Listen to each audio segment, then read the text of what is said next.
Welcome in this new video of the Photo Inspiration Club. My name is Mark de Rooij and I'm a Dutch-based photographer. In this video I will show you something about HDR photography, and it's not about how to take the photos but more about how to handle movements in a photo and what's the best way to solve those issues. I'm going to use Photomatix for this because Photomatix has a very nice function and it's called the Selective Deghosting. I will bring you to my screen and I will show you more about this. So what we have here, you can see 3 photos and I will show you them in larger size. So this is the normal exposure, this is the overexposed photo, and this is the underexposed photo.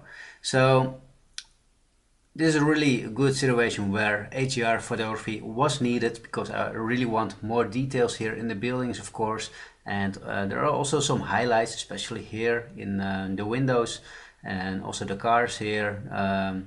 The front lights, they cause a little bit of overexposed.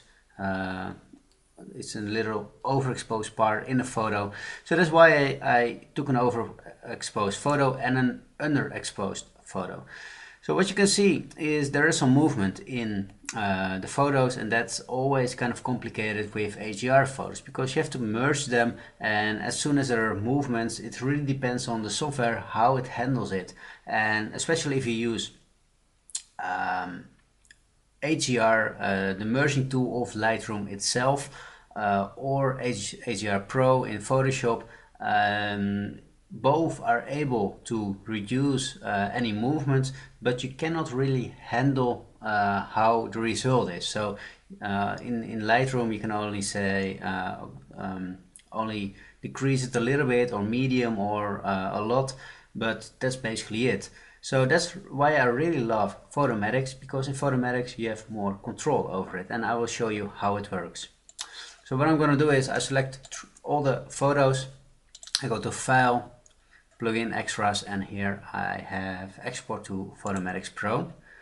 Those settings are basically good. Align images is not needed in this case because I use a tripod, but you can turn it on anyway because it doesn't harm the photo. Important is to check this one, show dialog with options to remove ghost, otherwise you cannot do the selective ghost reduction. So I press export and let's wait a little bit until those photos are visible in Photomatix Pro. In Photomatix Pro you have a few options to reduce ghosting anyway. I have to bring this screen here since it pops up in my external monitor. So this is basically where I want to talk about in this video. So there are a few options. You can do selective deghosting and you can do the automatic deghosting. So let's start with the automatic deghosting first. So what you can see here, you see the 3 photos, and the deghosting it's set to none, so basically it doesn't do anything right now. So if I put this one on 30, you can already see a difference here because now it already shows a preview of deghosting. It was like this, and you can see that there's a terrible mistake also here because the car lights, this is one car, it moved a little bit in the photo, so you can see that the car light is visible 2 times.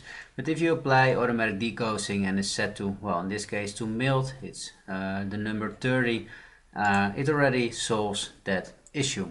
So you can apply it in this way. You can even apply it a little bit more if needed. For this photo it doesn't make a big difference. You can apply it also in a very strong way.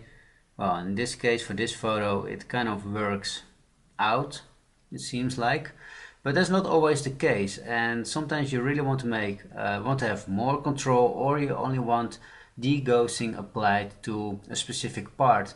One of the situations where you really want to apply it in a specific part is if you also have water in a photo.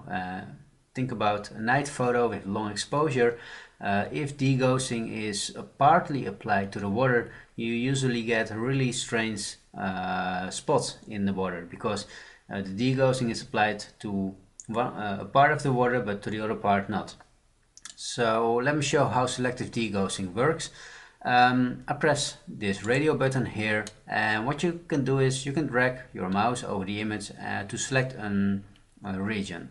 So what I'm going to do is here you can see this this little light of a car.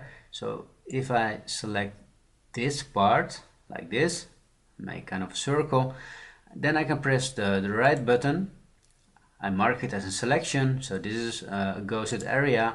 And the nice thing about this is if I press it again, I can basically tell Photomatix which which of the 3 photos should be applied here.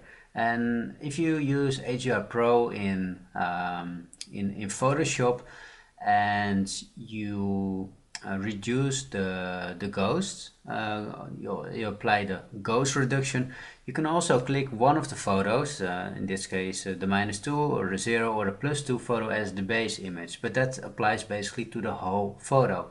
But maybe you want to apply the 0-2 photo to this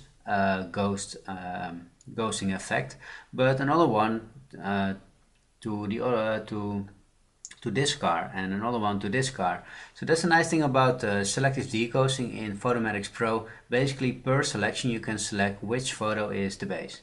So now it says +2, but I can say no, I want -2.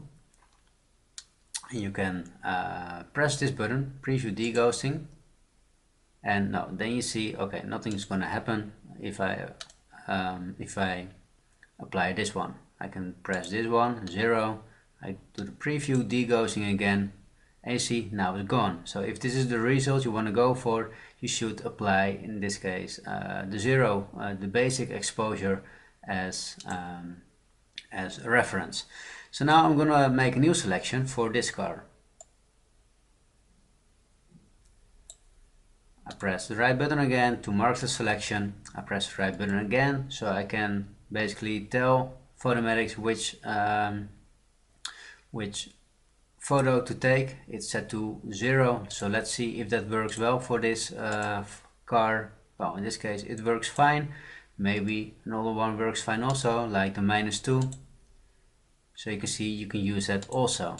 Actually it's also here, I think there's a small difference between those two.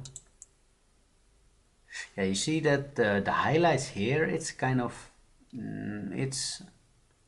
it's kind of dark to me. So if you compare the lights of this car with the car here in the front, the lights are not the same. And if I apply the -2, it seems to me a little bit brighter. Yes, you can see it. So here it's brighter, it's more like this car. So to me, in this case, the deghosting works better with the -2 photo. So, well, basically I can apply that for all the cars, and it doesn't mean you have to select every car separately, because especially here the cars are so small that it doesn't make sense to do it for every car again. So in this case, I go back to selection mode. In this case, I'll select this area. You can also see some black spots. That's basically a merging mistake from Photomatix, so it didn't fill in anything. But with the selective deghosting you can solve those issues also. So I press the -2 here also, and what you can see is now all the cars are basically separate. It's not a trail, so a line of light, and that's because I picked the shortest exposure as a reference for those movements, and with the shortest exposure, of course, it's more likely that the cars didn't move. So in this case, I think this all looks fine, and that's basically what I wanted to show you.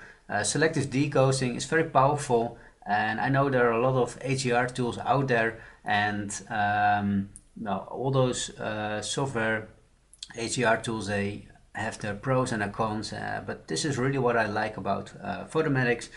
Pro, and that's also one of the reasons I use Photomatix Pro a lot for my HDR photos.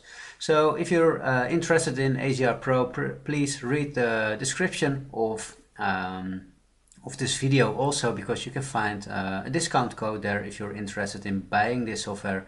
Well, I don't have any stocks in it, so but if you're really out there and looking for a nice HDR tool, I can recommend HDR Pro, and especially I use it a lot for my cityscape photos, because although in a lot of photos there is no movement, it is gonna happen anyway in some photos, especially if there is a lot of traffic in the city, like you can see here. It's very nice to have fully control over your own photo. So hopefully you learned something from this video. If you have any questions, please let us know, leave a comment or send us an email. I hope to see you in the next video again.